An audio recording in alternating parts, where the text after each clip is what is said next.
লুটেরাদের জব্দ করা অর্থ সম্পদ সুবিধা বঞ্চিতদের কল্যাণে ব্যয় করবে সরকার। শিগগিরই তহবিল গঠন করা হবে জানালেন গভর্নর।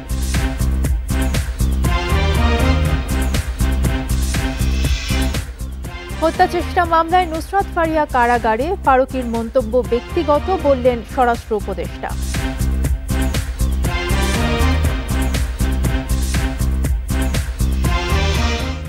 ইশরাককে দায়িত্ব দিতে ঢাকা দক্ষিণ নগর ভবনে ব্লকেট, সেবা বন্ধ।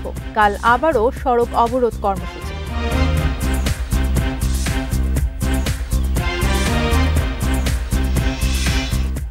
পাঁচ দিন পর কলম বিরতি স্থগিত এনবিআর কর্মকর্তাদের। বোর্ডকে ভাগ করা নিয়ে কাল উপদেষ্টার সঙ্গে বৈঠক।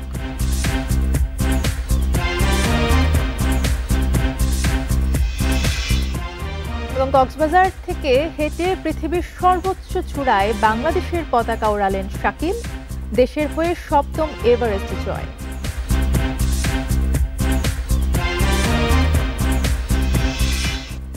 স্বাগত বিরতিহীন রাত ৯টায় বাংলাদেশের সঙ্গে আছি তাসনিমে জান্নাত। অর্থে শিরোনাম শুনছিলেন, এবারে পুরো খবর।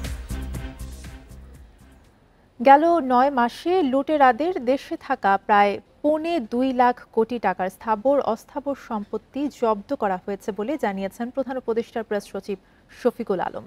সোমবার ফরেন সার্ভিস একাডেমিতে এক সংবাদ সম্মেলনে তিনি এই তথ্য জানান।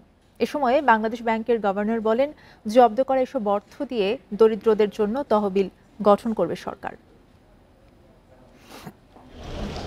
গেল আওয়ামী লীগ সরকারের ১.৫ দশকে শেখ হাসিনা ও তার সহযোগীরা মিলে পাচার ও আত্মসাৎ করেছে কয়েক লাখ কোটি টাকা। সেই অর্থ দিয়ে তারা দেশ বিদেশে গড়েছে অবৈধ সম্পদ। অন্তর্বর্তী সরকার দায়িত্ব নেয়ার পর অর্থ ফেরত আনতে নেওয়া হয় নানা উদ্যোগ। উপদেষ্টা পরিষদের বৈঠক শেষে সংবাদ সম্মেলনে জানানো হয়, এখন পর্যন্ত লুটেরাদের দেশে থাকা অর্থ, শেয়ার ও সম্পদ জব্দ করা হয়েছে প্রায় ২.৫ লাখ কোটি টাকার। এছাড়া আরও আছে বৈদেশিক সম্পদ। প্রেস সচিব জানান, এসব অর্থ ব্যবস্থাপনায় একটি তহবিল গঠন করা হবে, যা দরিদ্রের ও ক্ষতিগ্রস্ত আমানতকারীর ক্ষতিপূরণ দিতে ব্যবহার করা হবে। ১,৩০,৭৫৮.৭ করোড় টাকা।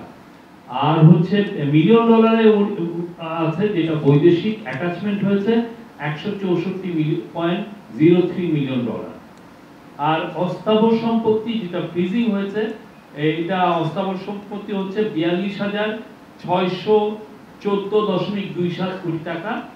এ সময় নগদ কর্তৃপক্ষ বড় ধরনের জালিয়াতি করেছে উল্লেখ করে বাংলাদেশ ব্যাংকের গভর্নর বলেন, অর্থ ইস্যু করার ক্ষমতা শুধু বাংলাদেশ ব্যাংকের হাতে, কিন্তু নগদ ইলেকট্রনিক অর্থ তৈরি করেছে। এছাড়া প্রতিষ্ঠানটি গরিব মানুষের সরকারি ভাতার টাকা আত্মসাৎ করেছে বলেও জানান তিনি। যার পরিমাণ আমরা জানি যে ৬৫০ কোটি টাকা মতো ই মানি ক্রিয়েট করেছে, যেটার এগেনস্টে প্রকৃত অর্থ ছিল না। দ্বিতীয়ত, তারা আমাদের যে সরকারের যে দারিদ্র্য বিমোচন কর্মসূচির অধীনে যে ধরনের অর্থ ট্রান্সফার করা হতো, নগদের মাধ্যমেই করা হতো শুধু, সেইখানে তারা প্রায় ২০০০ কোটি টাকার উপর তারা সেখানে আত্মসাৎ করেছে। গভর্নর জানান, আইনি প্রক্রিয়া শেষ করে পাচার করা অর্থ ফিরিয়ে আনতে ৪-৫ বছর সময় লাগবে। তবে ১ বছরের মধ্যে বিদেশে থাকা সম্পদ জব্দ করা যাবে। অবশ্যই আমরা আইনগতভাবে এটা করব। Shafil Alam Sujan, independent news, Dhaka. চলচ্চিত্র অভিনেত্রী নুসরাত ফারিয়াকে রোববার আটকের পর আজ আদালতের নির্দেশে পাঠানো হয়েছে কারাগারে। এদিকে দুপুরে স্বরাষ্ট্র উপদেষ্টা সচিবালয়ে সাংবাদিকদের জানান, মামলা থাকায় এই অভিনেত্রীকে গ্রেফতার করা হয়েছে। তার গ্রেফতারকে বিব্রতকর মন্তব্য করা সংস্কৃতি উপদেষ্টা মোস্তফা সরওয়ার ফারুকীর বক্তব্য ব্যক্তিগত বলেও জানান তিনি। রবিবার থাইল্যান্ড যাওয়ার পথে অভিনেত্রী নুসরাত ফারিয়াকে আটক করে ইমিগ্রেশন পুলিশ। হজরত শাহজালাল বিমানবন্দর থেকে আটকের পর তাকে প্রথমে ভাটারা থানায় আনা হয়, পরে নেওয়া হয় ঢাকা মহানগর গোয়েন্দা পুলিশ কার্যালয়ে। সোমবার সকালে নুসরাত ফারিয়াকে হাজির করা হয় ঢাকার সিএমএম আদালতে। পরে ভাটারা থানার শিক্ষার্থী এনামুল হক হত্যা চেষ্টা মামলায় তাকে গ্রেফতার দেখিয়ে কারাগারে পাঠায় আদালত। আদালতে শুনানির পুরো সময় নুসরাত ফারিয়া ছিলেন চুপচাপ। আন্দোলন দমনে আওয়ামী লীগকে অর্থ যোগানদাতা হিসেবে অভিযুক্ত নুসরাত ফারিয়া অনলাইন জুয়ার সঙ্গেও জড়িত বলে জানান রাষ্ট্রপক্ষের আইনজীবী। ফ্যাসিস্টের একজন অন্যতম সহযোগী গত 15 বছর যারা এই ফ্যাসিস্ট হাসিনাকে সহযোগিতা করেছে তাদের অভিনয়ের মাধ্যমে, নায়ক গানের মাধ্যমে এবং বিভিন্নভাবে ফ্যাসিজম চালিয়ে যাওয়ার জন্য তারা সহযোগিতা করেছে, তার মধ্যে সে একজন অন্যতম। জুলাই অভ্যুত্থানের সময় বিদেশে থাকা নুসরাত ফারিয়া কিভাবে আন্দোলন দমনে ভূমিকা রেখেছেন এমন প্রশ্ন তার আইনজীবীর। সরকার পক্ষ বলেছে উনি পালিয়ে যেতে চেয়েছেন। আপনি যদি দেখেন জুলাই থেকে এই পর্যন্ত 3-4 বার উনি দেশের বাইরে ট্রিটমেন্টের জন্য, শুটিংয়ের জন্য যে আবার চলে এসেছেন, তার কিন্তু পালানোর কোনো ইন্টেনশন বা মোডাস অপারেন্ডি নেই। এদিকে দুপুরে সচিবালয়ে স্বরাষ্ট্র উপদেষ্টা জানান, মামলা থাকায় অভিনেত্রী নুসরাত ফারিয়াকে গ্রেপ্তার করা হয়েছে। গতকালে ওনার এগেইনস্টে তো আমরা ইনভেস্টিগেশন তো শেষ হয়নি, এখন তার নামে যদি কেস থাকে আপনি কি করবেন? আপনি তো আবার যদি ছেড়ে দিলে আবার আপনি কিন্তু গোল করবেন স্যার আপনি ছেড়ে দিচ্ছেন। পুলিশ প্রতিবেদন পাওয়া সাপেক্ষে 22শে মে পরবর্তী জামিন শুনানির দিন ঠিক করেছেন বিচারক। তাসফিয়া রহিম, ইন্ডিপেন্ডেন্ট নিউজ, ঢাকা। বিএনপি নেতা ইশরাক হোসেনকে দ্রুত ঢাকা দক্ষিণ সিটি মেয়রের দায়িত্ব বুঝিয়ে দেওয়ার দাবিতে নগর ভবনের সামনে ব্লকেট কর্মসূচি পালন করেছেন তার সমর্থকেরা। এর আগে টানা 5ম দিনের মতো সামনের সড়ক অবরোধ করে বিক্ষোভ শুরু করেন তারা। আগামীকালও সকাল 10টা থেকে বিকেল 5টা পর্যন্ত চলবে বিক্ষোভ। এদিকে নগর ভবনের কর্মীরাও বিক্ষোভে যোগ দেওয়ায় বন্ধ রয়েছে সেবা কার্যক্রম। সোমবার সকাল 10টার পর থেকে নগর ভবনের সামনে জড়ো হতে থাকেন ইশরাক হোসেনের সমর্থকরা। এ সময় বিএনপির এই নেতাকে দ্রুত মেয়রের দায়িত্ব বুঝিয়ে দেওয়ার দাবিতে স্লোগান দেন তারা। এর আগে তালা ঝুলিয়ে দেওয়া হয় নগর ভবনের প্রধান ফটকে। সামনেই ট্রাকে মঞ্চ বানিয়ে গাওয়া হয় প্রতিবাদী গান।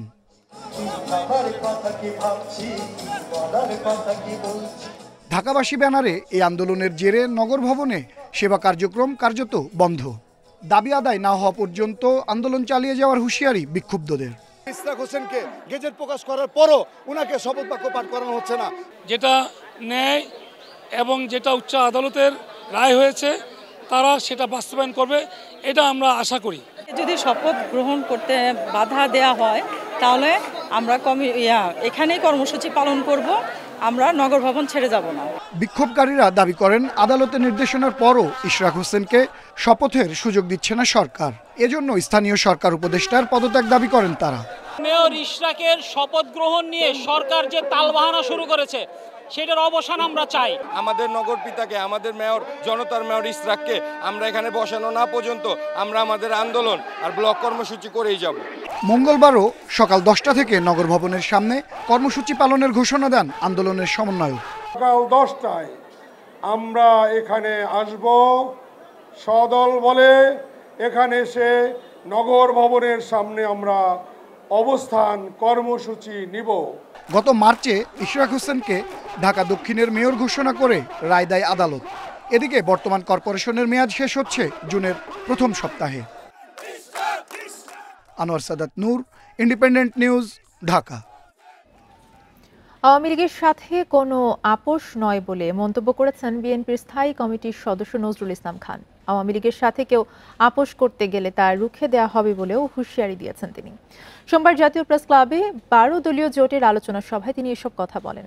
আলোচনা সভায় নজরুল ইসলাম খান বলেন, বিএনপি আওয়ামী লীগকে পুনর্বাসনের চেষ্টা করছে বলে অপপ্রচার চালানো হচ্ছে। নির্বাচনী রোডম্যাপ নিয়ে ষড়যন্ত্র হচ্ছে অভিযোগ করে ভেতরে ভেতরে জোট তৈরির জন্য নির্বাচন আয়োজনে এত সময় নেওয়া হচ্ছে কিনা সে প্রশ্ন তোলেন তিনি। এ সময় রাজনৈতিক দলগুলো যেসব বিষয়ে একমত হয়েছে তার ভিত্তিতে সনদ তৈরি করে দ্রুত নির্বাচন আয়োজন করতে অন্তর্বর্তী সরকারের প্রতি আহ্বান জানান নজরুল ইসলাম। বলেন, নির্বাচন পেছাতে নানা ধরনের টালবাহানা করা হচ্ছে, যা কাম্য নয়।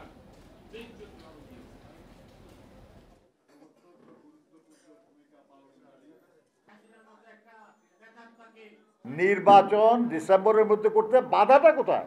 যে আপনার সংগঠিত হতে একটু সময় লাগবে, কিংবা আপনি কারো কারোর সঙ্গে একটু জোটের চেষ্টা করতেছেন, সেই জোটটা বানানোর জন্য একটু সময় লাগবে।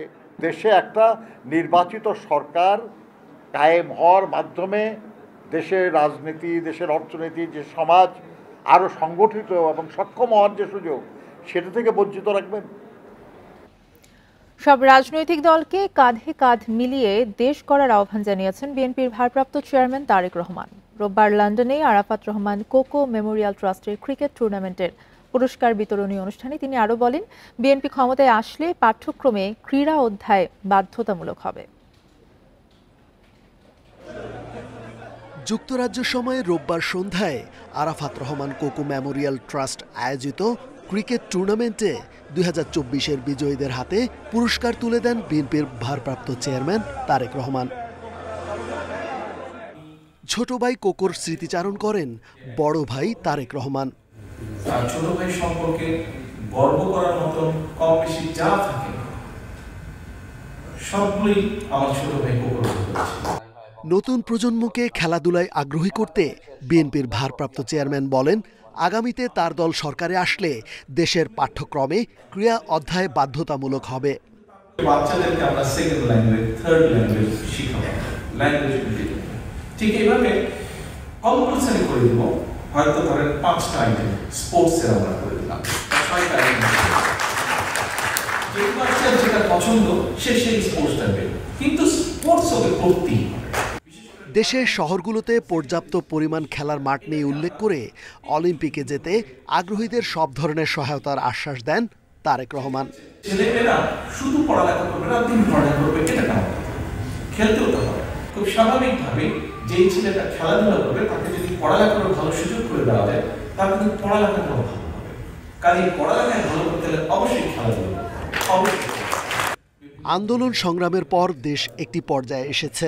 এখন সামনে এগিয়ে যেতে সব রাজনৈতিক দলকে একসাথে কাজ করার আহ্বান জানান বিএনপির ভারপ্রাপ্ত চেয়ারম্যান।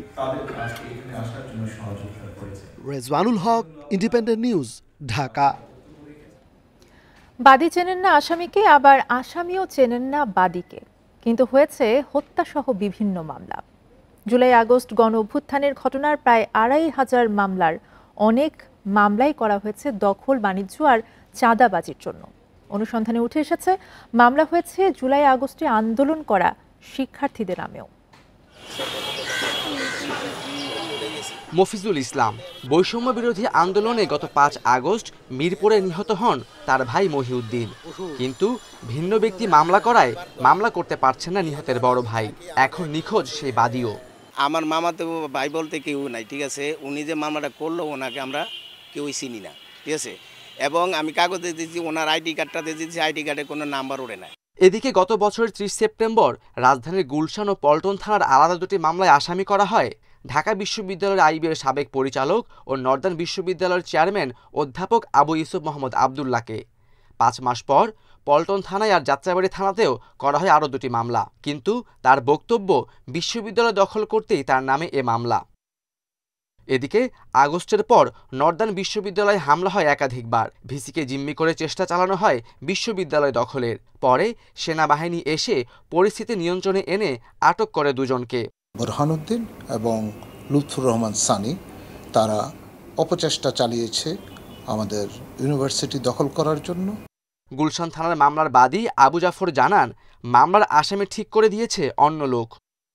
না, আমি আসামির নাম জানি না, নেতামেতারা দিছে। এখনো মনে করুন ওই ৫-৬ দিন পরে একটা থানার থানা একটা কাগজ দিছে, এইটার মধ্যে কার কার নাম দিছে আমি আর জানি না, তুলে দিছি। এদিকে আসামির তালিকায় নাম এসেছে জুলাই আগস্টে আন্দোলন করা শিক্ষার্থীদেরও। আমাদের বিরুদ্ধে যে মামলাটা দিল, এই মামলাটার কোনো ভিত্তি বুঝলাম না, কারণ আমরা তো আসছি আমাদের ভার্সিটি ভাঙচুর হচ্ছে সেটা দেখতে বা রক্ষা করতে। আইনজীবীরা বলছেন, যারাই মামলা বাণিজ্য ও হয়রানির জন্য মামলা দিচ্ছেন, সময় এসেছে তাদের বিরুদ্ধে আইনি ব্যবস্থা নেওয়ার। যদি এক্সাম্পলারি ৫-১০ জনকে মিথ্যা মামলার দায়ে সাজা দেওয়া হয়, এটা খুব কমে যাবে। এবং যারা থানায় বসে এই ফরম্যাট তৈরি করেছে তাদের ৮-১০ জনের যদি চাকরিচ্যুতি ঘটে, চাকরি চলে যায়, তাহলে এটা কমবে। মিথ্যা মামলাকে পুঁজি করে দখল, বাণিজ্য ও চাঁদাবাজি বন্ধ না করা গেলে জুলাই শহীদদের আত্মত্যাগ বৃথা যাবে বলে মনে করেন অংশীজনেরা। Khaled Raihan, independent news, Dhaka. ২-১ দিনের মধ্যে ইশরাক হোসেনকে মেয়র হিসেবে শপথ না পড়ালে আন্দোলন ভিন্ন রূপ নিতে পারে বলে হুঁশিয়ারি দিয়েছেন বিএনপি স্থায়ী কমিটির সদস্য সালাউদ্দিন আহমেদ। বিকেলে সিলেটের নতুন সদস্য ফর্ম সংগ্রহ কার্যক্রম উদ্বোধন অনুষ্ঠানে তিনি এসব কথা বলেন। এ সময় তিনি আরও বলেন, সরকারে থাকা কয়েকজন উপদেষ্টা দেশকে অস্থিতিশীল করতে চাইছে। এসব ব্যাপারে প্রধান উপদেষ্টাকে জানানো হয়েছে। তিনি সে ব্যাপারে কোনো পদক্ষেপ না নিলে তার সম্মান বজায় থাকবে কিনা তা নিয়ে উদ্বেগের কথা জানান তিনি। আওয়ামী লীগ নিষিদ্ধের বিষয়ে সালাউদ্দিন বলেন, আওয়ামী লীগ রাজনীতি কিংবা নির্বাচনে অংশ নিতে পারবে কিনা তার সিদ্ধান্ত নেবে আদালত। সদস্য ফর্ম সংগ্রহ এবং নবায়ন অনুষ্ঠানে সিলেট জেলা ও মহানগর বিএনপির বিভিন্ন পর্যায়ের 5 শতাধিক নেতাকর্মী উপস্থিত ছিলেন।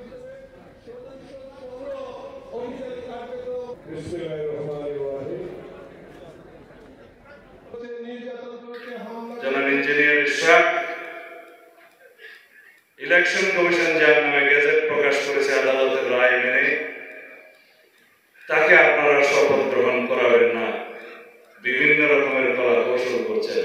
এই সরকারকে সহযোগিতা করার জন্য আমরা প্রতিশ্রুতিবদ্ধ, কিন্তু তার মানে এই না যে আমরা দাস খত দিয়েছি আপনাকে, যা করবেন তাই সমর্থন করার জন্য। কক্সবাজার থেকে হেঁটে গিয়ে পৃথিবীর সর্বোচ্চ পর্বতশৃঙ্গ মাউন্ট এভারেস্টে বাংলাদেশের পতাকা ওড়ালেন ইকরামুল হাসান শাকিল। 7ম বাংলাদেশি হিসেবে এভারেস্ট জয় করলেন তিনি। গত 25 ফেব্রুয়ারি দুপুরে কক্সবাজারের ইনানি সমুদ্র সৈকত থেকে এভারেস্টের চূড়ার উদ্দেশ্যে হাঁটা শুরু করেন তিনি। এরপর আজ 19 মে তিনি চূড়ায় পৌঁছান। ইকরামুল হাসানের ফেসবুক পেজে আজ বেলা 2:10 এক স্ট্যাটাসে এই বিজয়ের কথা জানান তার সমন্বয়করা। তিনি তার এই অভিযানের নাম দিয়েছেন সি টু সামিট, অর্থাৎ সমুদ্র থেকে শৃঙ্গ। 84 দিনে প্রায় 1400 কিলোমিটারের বেশি পথ হেঁটে গত 29 এপ্রিল এভারেস্টের বেস ক্যাম্পে পৌঁছান তিনি। গাজীপুরের সন্তান ইকরামুল টেক্সটাইল ইঞ্জিনিয়ারিং এর ছাত্র। তিনি পর্বত আরোহণের প্রাথমিক ও উচ্চতর প্রশিক্ষণ নিয়েছেন ভারতের নেহরু ইনস্টিটিউট অফ মাউন্টেনিয়ারিং-এ। ইকরামুল 2023 সালে গ্রেট হিমালয় ট্রেইল ব্যানারে হেঁটে নেপালের পূর্ব থেকে পশ্চিমে সফর করেন। ওই 1700 কিলোমিটার দৈর্ঘ্যের দুর্গম পথ হেঁটে পাড়ি দিয়ে আলোচনায় এসেছিলেন তিনি।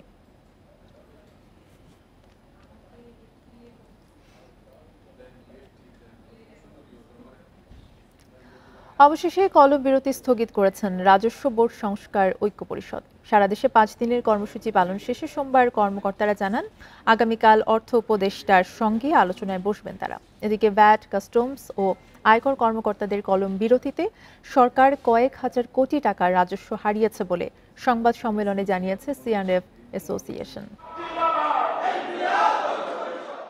এনবিআরকে 2 ভাগ করার প্রতিবাদে সারা দেশে 5ম দিনের মতো কলম বিরতি পালন করেন ভ্যাট, কাস্টমস ও আয়কর কর্মকর্তারা। চলমান কর্মসূচিতে কার্যত অচল হয়ে পড়েছে দেশের সকল শুল্ক ও বন্দরের কার্যক্রম। সময়মতো পণ্য ডেলিভারি না হওয়ায় হযরত শাহজালাল বিমানবন্দরেও দেখা দিয়েছে পণ্যজট। চলমান পরিস্থিতিতে সিএন্ডএফ এজেন্ট অ্যাসোসিয়েশন বলছে, নিরবচ্ছিন্ন সরবরাহ না থাকায় ব্যাহত হয়েছে আমদানি রপ্তানি বাণিজ্যের সাথে সংশ্লিষ্ট বিভিন্ন বিভাগের কার্যক্রম। দেশের সকল শুল্ক ও বন্দরে কার্যক্রম যথাযথভাবে চলমান না থাকায় আমদানি রপ্তানি বাণিজ্য কার্যত অচল হয়ে পড়েছে। যৌক্তিক দাবির প্রেক্ষিতে চলমান কলম বিরতির বিষয়ে জরুরি সমাধানের জন্য আমরা আহ্বান জানাচ্ছি। এদিকে সিপিডির এক আলোচনায় দেবপ্রিয় ভট্টাচার্য বলেন, এনবিআর বিভক্ত করে স্বায়ত্তশাসনের জায়গাকে আরও বেশি নিয়ন্ত্রণে রাখা হয়েছে। আলোচনা ব্যতিরেকে এবং পেশাজীবীদের জায়গাকে সংকুচিত করে এবং অন্যান্য স্বায়ত্তশাসনের জায়গাকে আরও বেশি নিয়ন্ত্রণে রেখে এই পদ্ধতি ঠিক হয়নি এবং এটাকে ঠিকমতো করাটা এখন বড় গুরুত্বপূর্ণ বিষয় হয়ে দাঁড়িয়েছে। এদিকে আলোচনার পথ সুগম হওয়ায় কলম বিরতি কর্মসূচি প্রত্যাহার করেছেন এনবিআর সংস্কার ঐক্য পরিষদ। এনবিআর সংস্কার ঐক্য পরিষদের কর্মসূচি আগামীকাল সাময়িক বিরতি থাকবে এবং আগামীকালের আলোচনার অগ্রগতির ভিত্তিতে পরবর্তী কর্মসূচি ঘোষণা করা হবে। আলোচনার মাধ্যমে চলমান পরিস্থিতির যৌক্তিক সমাধান হবে বলে আশা করেন এনবিআর কর্মীরা। তৌহিদ রানা, ইন্ডিপেন্ডেন্ট নিউজ, ঢাকা। খুলনা প্রকৌশল ও প্রযুক্তি বিশ্ববিদ্যালয়ে শিক্ষক লাঞ্ছনায় জড়িতদের বিচার দাবিতে প্রশাসনিক কার্যক্রম বর্জন করেছে শিক্ষক সমিতি। এতে শিক্ষার্থীদের সনদ প্রদান সহ সব কাজ ব্যাহত হচ্ছে। এদিকে দুপুর 12টা থেকে উপাচার্যের কার্যালয়ের সামনে অবস্থান কর্মসূচি শুরু করেন শিক্ষকরা। গত 18 ও 19 ফেব্রুয়ারি ক্যাম্পাসে শিক্ষক লাঞ্ছিতের ঘটনায় জড়িতদের শাস্তির দাবিতে 4 মে থেকে একাডেমিক কার্যক্রম বন্ধ রাখার ঘোষণা দেন খুলনা প্রকৌশল ও প্রযুক্তি বিশ্ববিদ্যালয়ের শিক্ষকরা। একই দাবিতে পরদিন 7 কার্যদিবসের আলটিমেটাম দেয়া হয়। সেই সময়সীমা শেষ হল রোববার। এদিন দাবি আদায় প্রশাসনিক কার্যক্রম বর্জনের ঘোষণা দেয় শিক্ষক সমিতি। রবিবার থেকে শুরু হয়েছে সমস্ত প্রশাসনিক কাজ থেকে বিরত থাকা এই কর্মসূচির পাশাপাশি এখানে 12টা থেকে 1টা পর্যন্ত অবস্থান কর্মসূচি ছিল। এর আগে শিক্ষার্থীরা ক্লাসে ফিরলেও শিক্ষকরা না ফেরায় দেখা দেয় অচলাবস্থা। সংকট কাটাতে দৃশ্যমান কোনো উদ্যোগ নেই প্রশাসনের। শিক্ষা কার্যক্রম স্বাভাবিক করতে দ্রুত পদক্ষেপ নেওয়ার আহ্বান সাধারণ শিক্ষার্থী ও অভিভাবকদের। আমরা 3 মাস প্রায় পিছিয়ে গিয়েছি আর কি অন্যদের থেকে। এখনো ক্লাস শুরু হয়নি, কবে শুরু হবে তারও নিশ্চয়তা পাচ্ছি না। অনেকে যারা জব নিতে যাচ্ছে তারা জব নিতে পারতেছে না, তো অনেকেই বসে আছে। আমরা যারা নেক্সট ইয়ারে স্কলারশিপ ধরতে চাচ্ছি বা কিছু, তারা অ্যাপ্লাই করতে পারতেছি না। এদিকে কুয়েটের রেজিস্ট্রারের দাবি সংকট নিরসনের জন্য প্রশাসনের পক্ষ থেকে সব চেষ্টাই চলছে। চেষ্টায় আছে, অব্যাহত আছে। নবনিযুক্ত ভিসি মহোদয় চেষ্টায় আছেন একাডেমিক কার্যক্রম শুরু করারই তো ওই চেষ্টা সবাই অব্যাহত আছেন এবং সেইভাবে কাজও করতে। শিক্ষার্থী ও শিক্ষকদের পাল্টাপাল্টি কর্মসূচিতে 3 মাস ধরে বন্ধ রয়েছে ক্লাস ও পরীক্ষা। Independent news. এই মুহূর্তে একাধিক এনআইডি-ধারী কেউ নেই, একই সাথে ডাটা সেন্টারের নিরাপত্তায় টেকনিক্যাল কাজগুলো চলমান রয়েছে বলে জানিয়েছেন জাতীয় পরিচয়পত্র নিবন্ধন অনুবিভাগের মহাপরিচালক ASM হুমায়ুন কবির। সোমবার দুপুরে নির্বাচন কমিশন ভবনে ব্রিফিংয়ে এসব জানান তিনি। বলেন 586 জন দ্বৈত এনআইডি-ধারীদের প্রথমটি রেখে দ্বিতীয়টি বাদ দেওয়া হয়েছে। সম্প্রতি নাগরিকের এনআইডি তথ্য ফাঁস হওয়ার প্রশ্নে ডাটা সেন্টারের কাজ প্রতিনিয়ত চলমানের কথা জানান তিনি। বলেন এনআইডির তথ্য ফাঁস ঠেকাতে বুয়েটের টেকনিক্যাল টিম প্রতিনিয়ত কাজ করে যাচ্ছে। ইসি থেকে এনআইডি সেবা নেওয়া প্রতিষ্ঠানগুলোর সাথে প্রতিনিয়ত যোগাযোগ চলছে। ভবিষ্যতে কোনো ধরনের ডাটা যেন ফাঁস না হয় সে বিষয়ে সচেতন রয়েছে জাতীয় পরিচয় নিবন্ধন অনুবিভাগ, এমনটাও জানান তিনি। দুইটি এনআইডি থাকার যে বিষয়টি, এটি ইতিমধ্যে শেষ হয়ে গেছে। এই প্রথমটি রেখে আমরা দ্বিতীয়টি বাতিল করে দিয়েছি। এখন এই মুহূর্তে আমাদের জানা মতে 2টি এনআইডি আর কারো নেই। যদি এইটা আইডেন্টিফাই হয় কারোর ব্যাপারে, তাহলে আমরা ঠিক একই নিয়মে একই ব্যবস্থা গ্রহণ করব। ঈদুল আজহা উপলক্ষে গবাদি পশু পরিচর্যায় ব্যস্ত ফরিদপুরের খামারিরা। এবার জেলার সেরা আকর্ষণ প্রায় 22 মণ ওজনের ষাঁড় রাজাবাবু। বিশাল আকৃতির গরু দেখতে ক্রেতাসহ উৎসুক মানুষের ভিড় জমেছে খামারির বাড়িতে। প্রাকৃতিক খাবার দিয়ে লালন পালন করা গরুটির আশানুরূপ দাম পাওয়ার আশায় খামারি। 6 ফুট 8 ইঞ্চি লম্বা গরুটির মাথার অংশ সাদা, বাকি সব লাল। 5 ফুট উঁচু আর প্রশস্ত 8 ফিট 2 ইঞ্চি। নগরকান্দার রামনগর ইউনিয়নের দেবীনগর গ্রামের আদেল মোড়ল ও সায়রা বেগম দম্পতি বিশাল গরুটির নাম দিয়েছে রাজাবাবু। 2 বছর 7 মাস বয়সে ষাঁড়টির ওজন প্রায় 22 মণ। হলস্টেইন ফ্রিজিয়ান জাতের গাভী থেকে জন্ম নেওয়া রাজাবাবুকে একদিন বয়স থেকে লালন পালন করছেন এই দম্পতি। সম্পূর্ণ প্রাকৃতিক খাবার খাইয়ে বড় করা রাজাবাবুর প্রত্যাশিত দাম 15 লাখ টাকা। 15 লক্ষ টাকা ওর দাম দিতেছে। আমার খুব পরিশ্রম হয়, খুব কষ্ট হয়, নিজেরা বাজার না করে ওগুনিকে খানা কিনতে। এদিকে বিশাল আকৃতি রাজাবাবুকে দেখতে প্রতিদিনই ভিড় করছেন অনেকেই।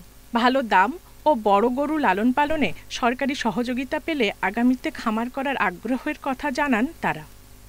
বীজ দিলে পারে বাইরে যে সব গরু আমরা দিই অনেক বড় বড় গরু, এই ধানের গরু। আমাদের এলাকাতে এই ধানের গরু খুব কম হয়। আমরাও গরু লালন পালন করি, এত বড় গরু আমরা বানাইতে পারি নাই। প্রাকৃতিক খাবার দিয়ে কোনো ক্ষতিকর ওষুধ ছাড়াই বড় গরু পালনে খামারিদের প্রশিক্ষণ ও পরামর্শ দেওয়ার কথা জানিয়েছেন প্রাণী সম্পদ বিভাগ। খাদ্য খেলে গাভীর স্বাস্থ্য ভালো থাকে, কিভাবে নেপিয়ার পাকচুল ঘাসের প্রসার ঘটানো যায় এবং নিষিদ্ধ স্টেরয়েড ওষুধ ব্যবহার কিভাবে কমানো যায়, বন্ধ করা যায়, সব সময় এই বিষয়ে সচেতনমূলক উঠান বৈঠক, প্রশিক্ষণ, সেমিনার আমরা আয়োজন করেছি। ঈদুল আজহা উপলক্ষে জেলায় 1,08,000 গবাদি পশুর চাহিদার বিপরীতে মজুদ আছে 1,10,891টি পশু। Independent news.